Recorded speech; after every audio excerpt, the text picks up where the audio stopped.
You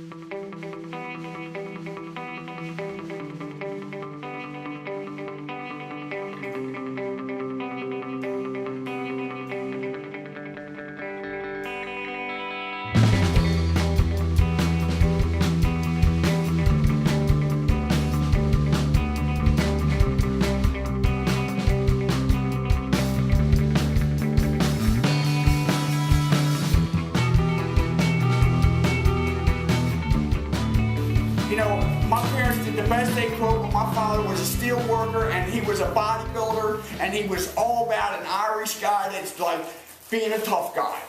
And it was all about you stand up for yourself, you do not back down from nothing, and you fight your way through this world no matter what the freaking cost. And that's where I came from. I, for whatever reason, was not good at nothing. I wasn't good at sports, I wasn't good in school. I had a reading disorder. I was sent to special school for my reading disorder. Could never read a book in my life. Alright? Now what I want to say also is that if you're a parent, I understand. I got a 32-year-old out there right now. Heroin addict. So I get it. If you're an addict, I understand. Because I used for 30 years. Okay? So you can't tell me I don't understand. If you have problems with God, I understand. Because boy, did I have some major, major, major problems. And I'll tell you where them problems started. As a kid, I found out the only thing I could do good was ride a motorcycle. And then later I found out I could use drugs. In the beginning, good. An illusion. Okay, but I ran with that. Because it's the only thing that made me feel good about me. Because it's the only thing I could do. So my first motorcycle, I made painted marijuana leaves all over it. Now the interesting thing is that I went with a girl whose father was the president of the Baltimore City Police Union. So I learned how to get around and manipulate and all that stuff real early. Now let me tell you, here's one of the problems, and this is what the 12 steps did for me. Because truth always frees me up when I get truthful about me. I was always good at taking everybody else's inventory. Now, it just so happened that my girlfriend's father used to drink on weekends and run around on his wife. And I used to say, what a hypocrite. Because I'm self-righteous with my pot-toting chopper, right? Now here's the real deal. I was the oldest of 5. When I started using drugs, I knew instinctively something was wrong about it, but I figured I was big enough and strong enough to control it, but I did not want my younger brothers and sisters doing it. Recovery showed me that, you know what? I was the same hypocrite, man. I had no way and no power to tell my brothers and sisters not to do something that I was doing. And just because I was the oldest, I thought I had that authority. I had no authority. That's the reality, man. That's the stuff I had to get honest with in these steps. Besides the powerlessness, you know, the unmanageability in my life. Now let me tell you, here's my heroes. My heroes, when I was a teenager, were Sonny Barger, the president of the Hells Angels, and Evel Knievel. That's it. So at 20 years old, I decided, because if I was going to join a group, I was joining the Fresno Angels. So I went to California, found a guy that was willing to sponsor me, to take me on as a prospect for the Fresno Angels. Guess what? He OD'd on a beach in Lake Tahoe. And I said, well, I guess I better come home.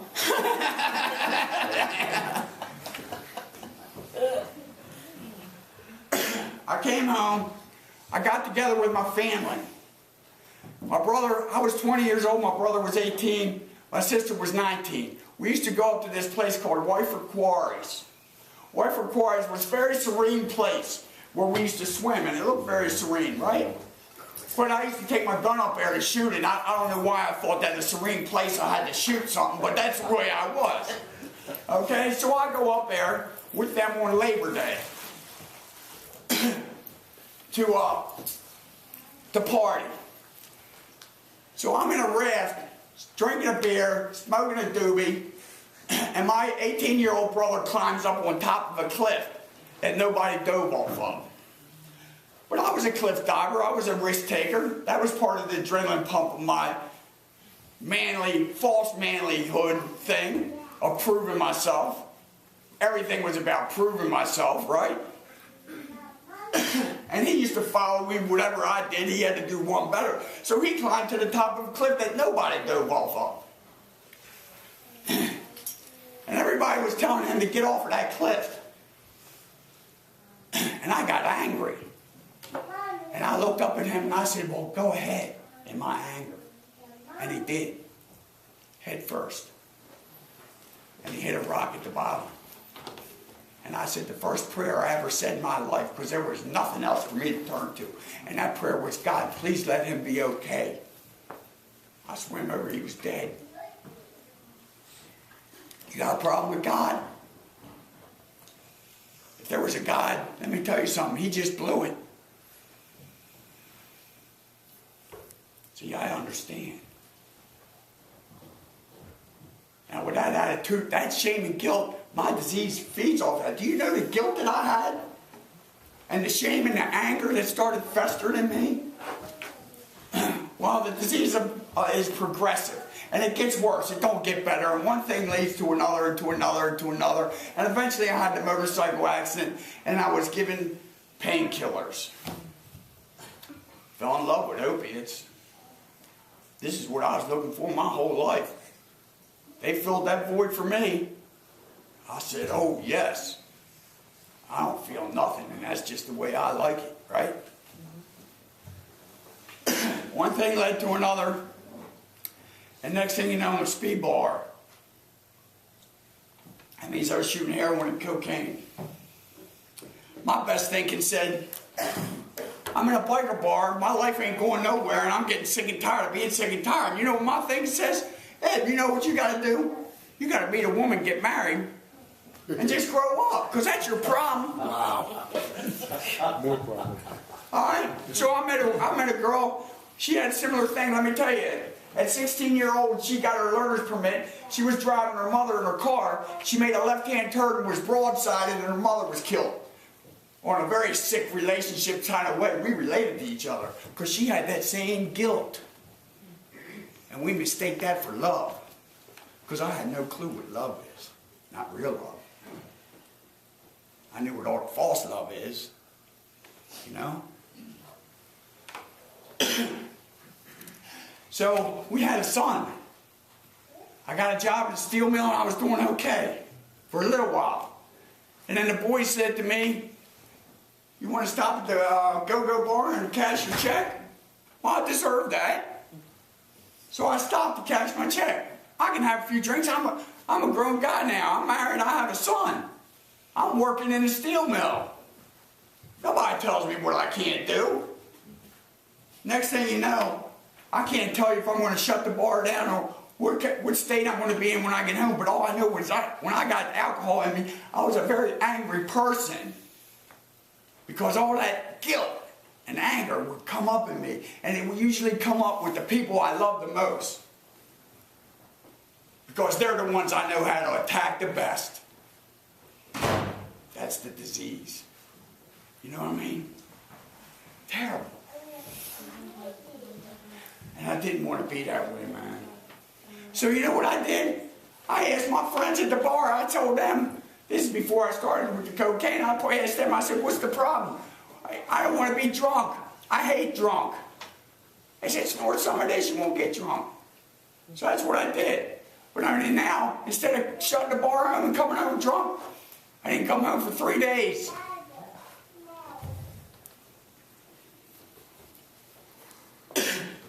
So guess what? My wife met somebody else because she was looking for a little sense of security.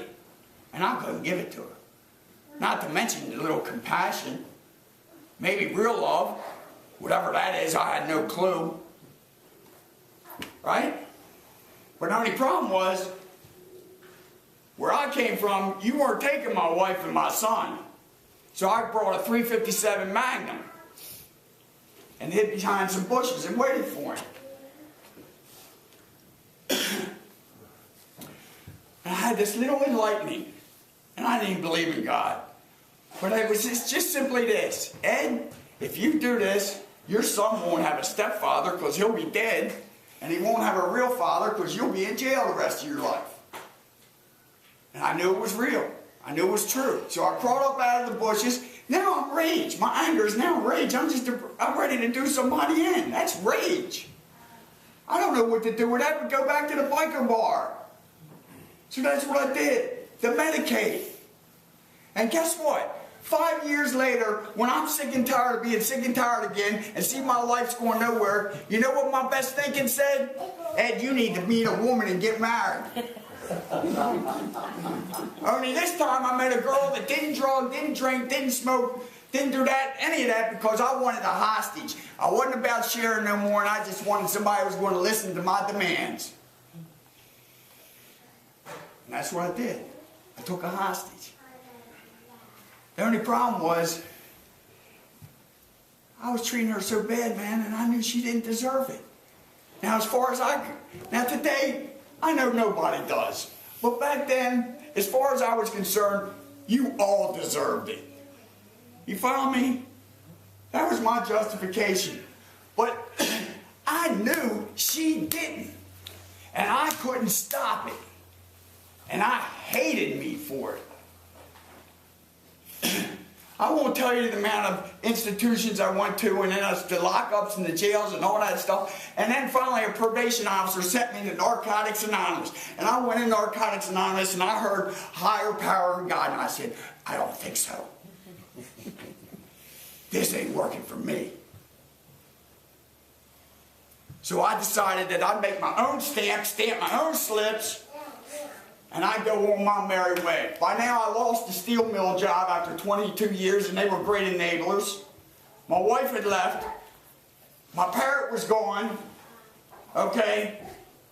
I didn't have nothing no more. And I decided I'll go out on one final run and just maybe, hopefully, end this whole thing. Because I really, really didn't care no more. So I was 3 days in an abandonment in Baltimore, shooting gallery, with my shooting friends. And on the third day, they said, we want you to leave. And not only that, we'll pay a hack, a freelance taxi cab, to take you out of Dodge. In other words, addicts, junkies were going to pay my way out because they saw what I was about. And the problem was, if I died, they were looking at reality, and the cops might come. So they didn't want me there. Enough to get in their own pocket. That's pretty low. So I told the guy, I said, take me to a pharmacy, because I still had prescriptions. I had worked doctors for 20 of those 30 years, on top of everything else, any way, means, in whatever ways I could. He takes me to a pharmacy. I walk into the pharmacy to try to get this prescription filled. The pharmacist took one look at me and called 911. At that time, I was 135 pounds. I'm 190 today. All right? It was May. My long sleeves were covered in blood. I was a walking dead man. My right leg had gone paralyzed. I didn't know why. I could only drag it. The police came in the front door and I tried to run. God's got a sense of humor. I could only hop and drag my leg. And as I was hopping and dragging my leg, trying to get out of there, and they're walking behind me, where are you going? I said, I'm going away from you. You know what I mean? I didn't want no more institutions. I didn't want no more nothing. I just wanted to be left alone, crawl up under a bush and die. Just get out of my face. That's where I came from. The paramedics started on the other side, and they both kept on me.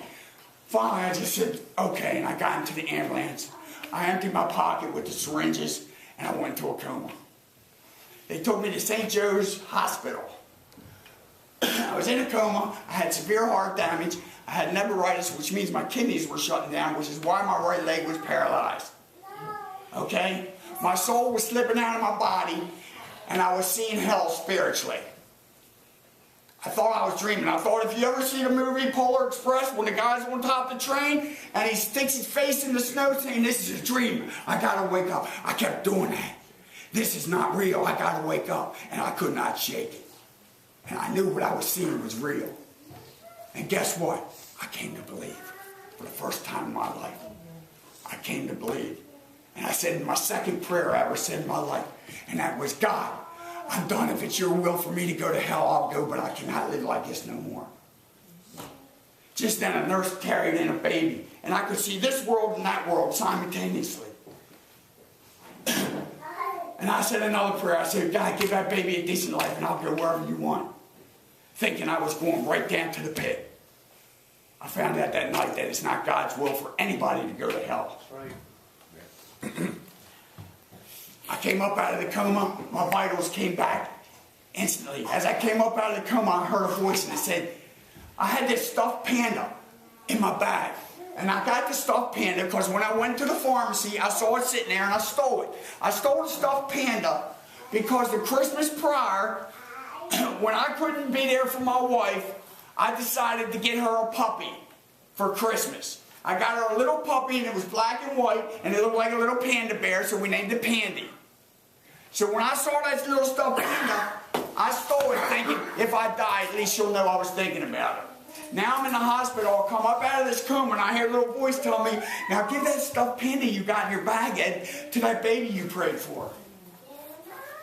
Well, I'm about following suggestions right now, you follow me? So I came up out of it. The doctors and nurses were pretty amazed at what he just had, and they couldn't explain it. I called a nurse over. I said, can you go in that bag, get that little stuffed panda out, please give it to that baby you brought in. No problem, Mr. Ed. Blah, blah, blah. Now I'll tell you why I share that part of the story. I had no idea of God's plan for my life or his sovereignty.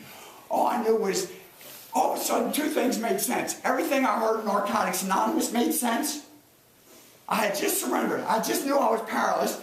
I knew my life was unmanageable. I came to believe, and I turned my will and my life. The first three steps, I can, he can, I think I'll let him.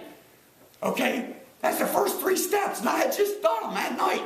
And all of a sudden, a miracle happened, and I had hope for the first time ever. Ever. And I said, this might work for me.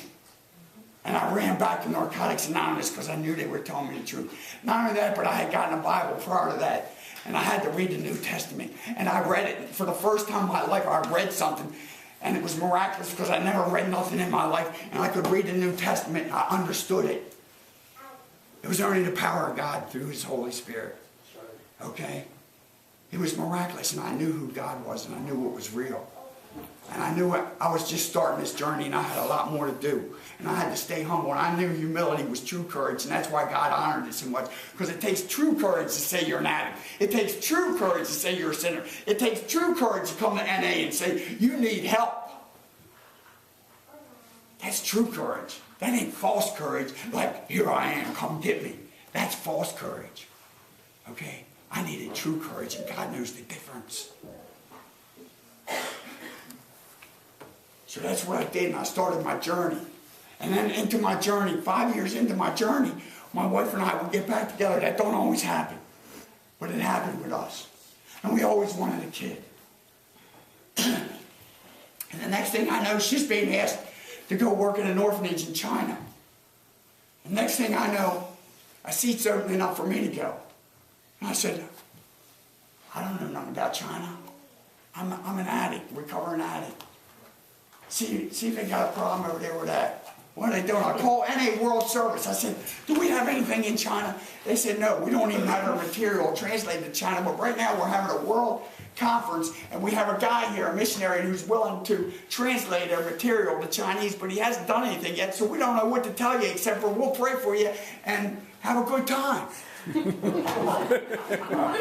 So I say, okay, so I go to China. Me and my wife work in the orphanage. We get a day of R&R where they take us to a part of the Great Wall that goes straight up a mountain. A group of us, and I'm one of them, we decide we got to hike to the top of that mountain. Of course, I'm right on board, you know what I mean? I'm still obsessive compulsive. I'm going to do something, I'm going to do it all the way. You know, I think that's why God loves us addicts, because, you know, once we get this thing, man, we go all the way. We ain't no half measure, you know what I mean? It's either all or nothing, baby. You know? So, we start up this mountain, and we get almost up there, and a lady with us has a heat stroke. We got to rush her to the hospital. We get her to the hospital. It's an American doctor there. And he was just in a conference in Beijing where China had just come out of the closet about their addiction problem and their HIV problem. They told him my story, and he knew about NA, and he knew about the message of hope. And he asked me if they got that conference back together in Beijing, would I share a message of hope? I said, absolutely. I went back to my hotel. I started getting inundated with phone calls. Phone calls about people in China that wanted to know about Narcotics Anonymous, about hope. So I get all these phone numbers, emails, addresses. Next thing I know, it's time for me to get on my plane and come back here. There's not enough time for the conference for them to get it together. So I get on my plane, I come back here. 2 months go by, I got all this information, I decided to call World and tell them, look, here's what happened in China. Here's what I have. They said, well, that's very interesting, Ed, because we've finished translating their literature into Chinese, and we've just been asked by the World Health Organization to visit Beijing next month. Can you send us a report with all those names, addresses, emails, so we can get the message of recovery out to those that want it in China? I said, can you send me the first Chinese key tag ever handed out in the world? We made a deal.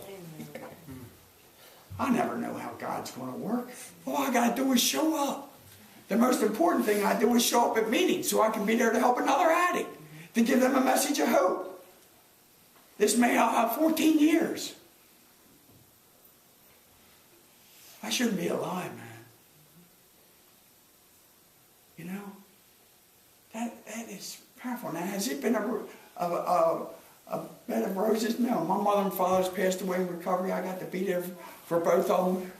My father never really forgave me, but that was okay because I did my part. I know what my part is, let him do his, and then whatever your part is, let you do yours. You know what I mean? I got that freedom today. I got throat cancer 5.5 years ago. I had to have surgery. I had to have radiation. I had to have a year of chemo and treatment for Hep C. And I was able to do that, man, and get through it one day at a time. I'm 5.5 years out now. Right now, I'm going through treatment again for the Hep C. Right now, I'm on interferon, ribavirin, and Insuvet, which is the new drug that got out. But guess what? My count went from 7 million viral load in 2 weeks to non-detectable. They say I'm on a 90% cure rate. Okay, easy does it, one day at a time. I don't feel good. These guys had to drive me up here. I got to lay in the back of the van on the way back to Baltimore. But I'm carrying the message. I don't care. Because I depend on His power. Now, here's why I told you about the baby. When me and my wife got home, we knew what we had to do. We got into the adoption process. It took 3 years. I had to jump through so many hoops. I had to get so many expungements, so much stuff. At 3 years, we went and picked up our 14-month-old daughter.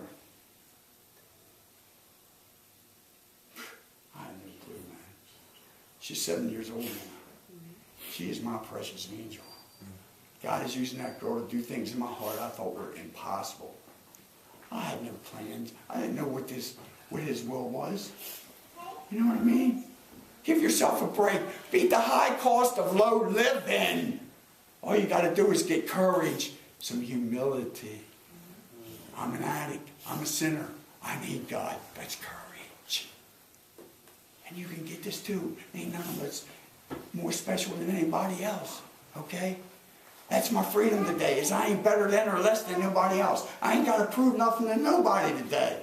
I know who I am. I'm a child of God. When I got the cancer and they told me, it took 15 minutes for me to surrender that to God. And then realize that, guess what? I'm in a no-lose situation. I die, I win. I live, I win. That's right. And that's for real.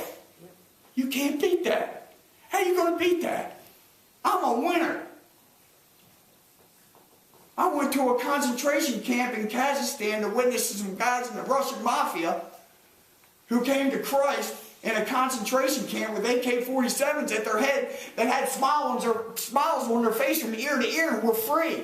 They were free, more free than 80% of the people in this country. Freedom's an inside job. It don't matter where you're at. If you're free on who you are and you know God and you build this relationship, my experience has been through the 12 steps of humility and reading His Word. Okay, you can have this too, man. You know, that's the message. In this book, Biblical Recovery, there's a copy of my hospital discharge papers. We found evidence of severe damage to your kidneys, nephritis, liver, hepatitis, and heart.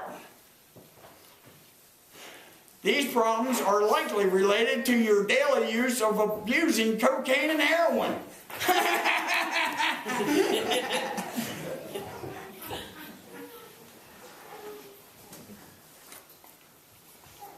I got a life today, man. Beyond my wildest dreams, man. It's available for anybody. You can get this too. You just got to commit. A spiritual principle is patience. Easy does it. First things first. Commit to going to meetings. Look, I love the Christian thing. I'm involved in church. I've done Christian meetings for 13 of my last 14 years. Okay? But my foundation is still in NA.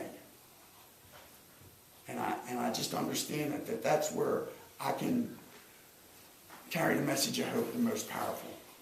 You got to give it away to keep it. You got to get to that point where you're willing to give it away to keep it. You know what I mean?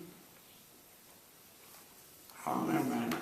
I love you, and I want the best for you. And that's with my son, you know. I had to put healthy boundaries in my life. I love him unconditionally, and I let him know that, but I'm not an enabler. He called me, he went on one of them programs. And I don't have nothing against Methadone or Suboxone if you're going to meetings. If you're not going to meetings, you're using me. Okay? And he ain't going to meetings. And he comes back and he tells me he wants me to help him with a car. I said, look, you get clean, I'll help you with anything. He says, Dad, the doctors and counselors said I'm clean. I said, well, good, let them get you a car. You can't con a con, man. I ain't buying it. You know what I mean? I know what it takes. It takes commitment. It takes commitment to some spiritual principles and applying them in your life, and that's where you're going to learn how to do it. Because guess what? I can get real cozy in a Christian huddle, but that ain't the real world, and I got to learn how to live in the real world. And that's where if I want to learn how to live, I go to Narcotics Anonymous, I'm going to learn how to live in the real world. You follow me? It's going to give me all kinds of opportunities to put boundaries in my life, to say no, to know how to love somebody. In other words, that means I want the best for you. And whether you like me or not, because it ain't about you liking me, it's about me loving you. Right? I'm going to have a little discernment on what that is and what action I got to take to do that. And I can't do it alone. My network, my support group is big. And the bigger it is, the better I am. I got to have phone numbers. I got to be willing to call people, because guess what? I don't have this thing. I can pick up any time and ask for my pain and misery back. We love you guys. Thanks for having us up here. Thanks for listening. My name is Ben. Hey, Ben. And it's only through the grace of God and His love and mercy that I'm here today, because I've been pronounced dead twice. I got high early on, but looking back at it now, because I'm of a clear mind, I was getting low the whole rest of the time, because I was resisting our God-given right to have a happy and joyous life. And I was resisting it because I would do what everyone else wanted to do. We want to go behind the school and get drunk. That's what I would do, because I wanted to be accepted. And I've learned through this process that I have a disease, which is okay. I mean, diseases run rampant today, but there's a solution of recovery. We were talking about bottoms earlier, and I was just listening, and I can do that today. I can listen to somebody. I don't have to think I know it all, which is a blessing in itself. And I hit my bottom when I stole an unemployment check off my father. But I had to dig deeper for 20 years. And the thing of it is, you don't have to. You know what I mean? If you have something inside of you right now that's hurting, now's the time to stop. You don't have to go to prison like I did. You don't have to waste 35 years of your life. You don't have to be being sued now at 60 years old for back child support, because I wasn't there. I wanted to be cool. And what I mean about the drugs, I started out using them, but they ended up using me for a long time because I was powerless, couldn't get out of it. And I was a kind of addict. Whatever drug I used, I had to go all the way because I suffered from obsession and compulsion. When I was doing LSD, I ran around with a top hat and a cape on all the time, jumping around. And that was cool, but I hit that point, see, where it wasn't cool no more. And then I started PCP. Actually, before that was DMT. And I always liked motorcycles because I thought they made me feel free. Well, I ended up in an organization for 20-some years where I was told who to ride with, who to talk to, and go beat that guy up because he looked at my old lady, and I went to school with the guy. And that ain't free either. And found myself beating people with pick handles, shooting people. I got a bullet hole right here. I got a knife stab that long here. But I'd go through all that again before I'd be dope sick again. Trust me, man, if you haven't been there, because a lot of you are younger, and I pray to God you haven't felt what I have yet. But you don't have to. And when I came here, I went to my first meeting to eat. He was talking about his trailer and all. I lived in a van for my last 14 months, in an abandoned van. And I went to my first meeting because they fed you. A guy told me you can go there to eat. And that's what I mean. I kept getting lower and lower till I got there. And I just got a little seed of hope, and that's what my hope is tonight, that you'll get something. And maybe it won't dawn on you now, maybe later. But bottom line, we don't have to live like that anymore. And I used to lay in that van in a fetal position, and I heard about Jesus freaks. And it all sounded so good to me, but of course I was in denial of everything, and that's what I mean about resisting God. And I'm like, wow, can't you help me? I want to be born again and all. Well, for me, my process was through the process of recovery, because I was so far gone, I didn't understand or comprehend anything. But that has happened through recovery. I got 11 years clean and sober. My father just passed away in May, and through this process, him and I became good friends. I was rubbing his head when he passed away. And you can't put a price on that. All the pain and stuff that I walked around with for a long time trying to cover it up. And it only comes back to get you. So the promise in recovery is freedom. And if I can share with you, it's true. The light is on at the top of the steps. And it's a process, but man, stick with it, because being free of all that pain, I didn't go even visit anyone in my family for 7 years. And my best thing had told me, well, they won't know. Well, I'm a parent now. Let your kid be missing for 7 years. And that's the worst hell, because the truth is, if I'd let them know, they would have helped me.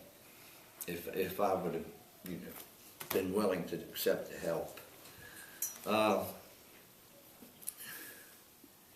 They told me, when I asked for a sponsor, I told him I would roll a quarter across the floor with my nose if I would stop hurting, if he could help me stop hurting. And I meant it. But what happened for me is I got sincere, because jail, prison is all in my story. And I had a jackpot God. My image of God was sitting behind judge's desk with the big Thor hammer. Because I used to walk around South Baltimore, like the worst area in Baltimore, in a hoodie in 101 degrees. Because I was so ashamed to be me. I didn't look at nobody. I just like, God, when are you going to end this for me, you know? But I meant end it. And I got sincere when I was laying in shock trauma. I was in an accident, and they told me for the second time that I would be paralyzed for the rest of my life. And I got sincere with God, like, please help me. And I meant it. To me, that means a lot. Because I could go out there and, God, I won't do it again. And as soon as they open that jailhouse door, I go right back to it. But I got sincere, and I meant it. And like things just slowly started changing. But as long as I didn't put any drugs in me, I could start seeing the changes. You know, and like, man, this is pretty good. And along with that, I used to think I'll be all right with when I get the girl. I'll be all right when I get the car. But what I've learned through this process is we're all right right now. We're all right now. I mean, we're created in His own image. None of us are a piece of crap. That is a lie. That's the disease lying to us. Anyway. You know, and through this process also, I found a purpose in life, and I didn't know that's what I was always looking for. I don't have to be a college professor. I don't have to be a Hell's Angel. It's okay to be me, because each one of us are created to be who we are. And I didn't believe I could, the freedom in that. I always had to wear these masks, because from a little kid I felt like something was wrong. And I've learned to focus on what's right. And now when I meet people, I don't pick them apart no more. I look at what's right in them, and I find what's right with me. And you know, you don't have to dig 25 years later. If you've got something going on inside of yourself that makes you feel like you've done something, stop now. Stop now. Don't do that to yourself, because to me that's the greatest sin. We've been given this gift of life, and to take it and abuse it. Because, I don't know, it's just miraculous to me today, because I'm okay in my own skin. I don't need to seek anything outside of myself. Anything. I can sit quietly with myself, and somebody walk by, what are you smiling about? I say, I'm happy. And if my teeth fall out, please laugh. Because I didn't come here with any. You know, and I was in jail, actually, before my second year. And I was cleaning up the wreckage of my past, because they told me how to grow up around here a little bit. Because I missed it. I was getting high. I missed growing up, starting to be responsible, even as far as hygiene. And I was sitting on my bunk smiling, and the guy come by and he's sliding in his socks. He sticks his head back and goes, what are you smiling about? I said, I'm okay in my own skin today. And smiled. He goes, huh? I said, look, I can be out there on that street corner just miserable and be a prisoner. I've been that. I can sit in this jail cell and I can't leave. I accept that, but this is my castle. And I'm okay here today. He goes, man, can I get some of that? And I said, you know, bring your book at 7 o'clock, we'll have a meeting. And these things to me, it's not like I'm looking for something that's really not there. It's like I found what's always been here. You know, and it's the love of the Lord and each other. I feel like I found my piece of the puzzle. I'm not unique, I'm not different, and I'm not poor, pitiful me. I love you because I am you, because I'm also learning to love myself. And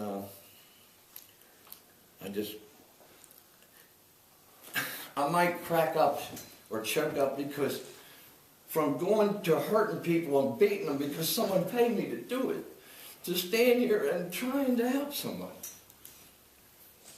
That's what living's about. And the more you help yourself and accept yourself and start investing in the love that's instilled in us instead of all the other crap, the more we're able to help someone else. And it's priceless. It's just, I don't know, they told me don't leave 5 minutes before the miracle can happen. And man, they just keep happening on a daily basis. And I got up this morning, I got high, but I had to chase nothing. All I had to do was look out the window. And thanks for letting me share, and I love you. I was when I was 13 years old, and at that time, you know, I thought it was a party. 13's awful young. I rolled with that till I was 43 years old. That was 30 years. I knew no other way of life. A lot of stuff that rednecks telling you, you know, I've lived on that side of the fence too. I didn't know any other way. I really didn't. And I tried to believe in God to the best of my ability, and I didn't really have a strong foundation there. Towards the end of my road, you know, I didn't hurt for nothing my entire life as far as material things. I've had 12, 13 motorcycles, 2 boats, campers, houses, fancy cars, race cars, pickup truck, you name it, I've had it, you know. I've traveled all around the United States. I left home when I was 13. Right about after that, I was the kid that packed his lunch, got mad at mom and dad and said, hey, I'm running away. And they're like, you go ahead. You know, you'll be back, it gets cold. And I didn't come back for like 7 months. And then it did, that was just a mess and stuff, and I left again. Most of my discovering in life had to do with just my little bit of knowledge. I guess I was 40 years old or something, and I was running out. I mean, I was a dead man walking. I was just dead inside. And I went on a quest to find God. And I really just wanted him to take away the pain that was inside of me from using drugs all my life, you know, because I was a shell of a man. I went up and talked to one of my buddies, and, you know, he ran me down the Romans Road, and he told me all this stuff about Jesus. You know, you hear enough on the street, you know about who Jesus is. And I gave my life to Christ that night, you know, and he was all happy, he was ecstatic, you know. And I went out to my truck, and I got to tell you, I meant what I said, you know, and I asked God in my heart and take control of my life, and I was just hurting inside. Nothing in my life really changed, nothing. I still used, still picking up girls, you know, on the street, still playing with motorcycles and living that lifestyle. But something changed that night for me. Looking backwards, I can see it, you know, but I never stopped. I kept having this just uncontrollable urge to use drugs. I didn't have any friends that didn't get high. I didn't know anybody that didn't get high. As my road started, you know, trying to find more about God, I ended up in a Christian recovery setting, a place called the Upper Room, and it was more about a life recovery ministry. They didn't care if you had a problem eating too many Twinkies, you know, sexual addictions or drug problems or whatever. And I felt very comfortable there, and it started to teach me a little bit something. It started to teach my spirit about who God was, and that I can bring anything to God, and He don't love me no more, no less, no matter what I've done, and I've done some dirty stuff in my life. With that little bit of knowledge, I didn't stop using. I kept getting high. I'd go out in the parking lot, get high, and come back in, you know, which hindered my learning experience, of course. But as time kept coming, I kept pressing further and further into God, because I believed what them people told me. God loves you, you know, no matter what. There's nothing you can do or I can do to change God's opinion. He loves you. As I started to do that, you know, in my walk, I've had some bad goes. I've wrecked 7 cars, 4 motorcycles. I've flipped a tractor trailer, flipped 2 bulldozers, all high. I've OD'd 3 times. Had a stroke once from doing too much amphetamines. And at the end of my run, my house was like a party house. I mean, it was people coming and going, and clothes were optional, you know. And I'm laying upstairs in my bed in a fetal position, and it was just me and God at the end of my road. And I cried out, and you know, I was like, why won't you help me? You're supposed to love me. Why won't you help me? I didn't hear nothing. You know, I'm not Moses. I didn't see no burning bush, and I wasn't changed overnight. You know. Went on some more. A couple months goes by.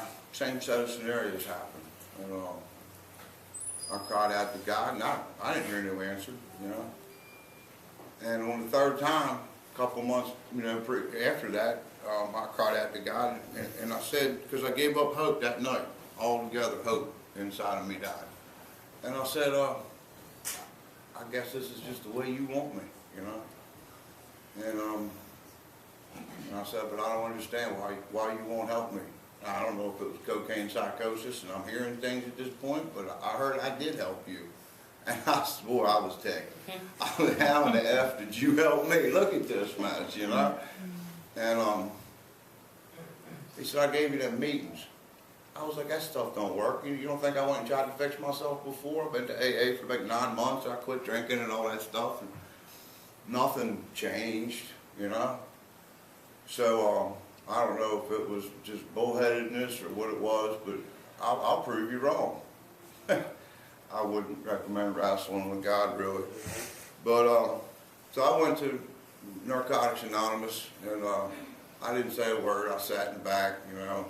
People wanted to hug me. I'm like, man, back up. You know, and I don't believe this works. I've seen people laughing and smiling and hugging, and I'm like, this is fake or you're high, one or the other, you know. But it's been so long since I've seen anybody smile or laugh that was foreign to me. The last guy, you know, I sat through that meeting listening to these people share, and I'm like, this is crap, Lord. That's what this is. You know, the guy's lying through his teeth or this or that, and because I thought I knew so much. The last guy to raise his hand that night said this is a 12-step fellowship. And if you don't do the 12 steps, you're probably not going to understand this fellowship, you know. So kind of like a light bulb went off, and I said, you know, all right, you want to play that game, God? I'm going to do these 12 steps. I'm going to give it my earnest attempt, right? I'll to the best of my ability, or willingness, whichever way you want to look at it. And the same guy that had all that great stuff to say, I said, hey, bud, you want to mentor me through these 12 steps? And like, I don't know who this guy is from Adam. That was the first meeting I've been to in 14 years, you know. And he was like, are you asking me to be your sponsor? And I'm like, look, Chief, I ain't looking for a friend, really I ain't, you know.